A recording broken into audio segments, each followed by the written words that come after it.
Pagkatapos, sinumbatan ni Jesus ang mga bayang nakasaksi sa maraming himalang ginawa niya roon, sapagkat hindi sila nagsisit tumalikod sa kanilang mga kasalanan. Sinabi niya, Kawawa kayo mga taga-Corazin! Kawawa kayo mga taga-Betsaida!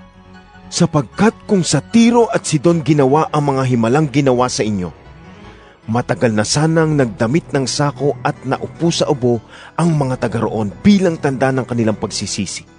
Ngunit sinasabi ko sa inyo, sa araw ng paghuhukom, ay mas kahahabagan pa ang mga taga-Tiro at taga-Sidon kaysa inyo.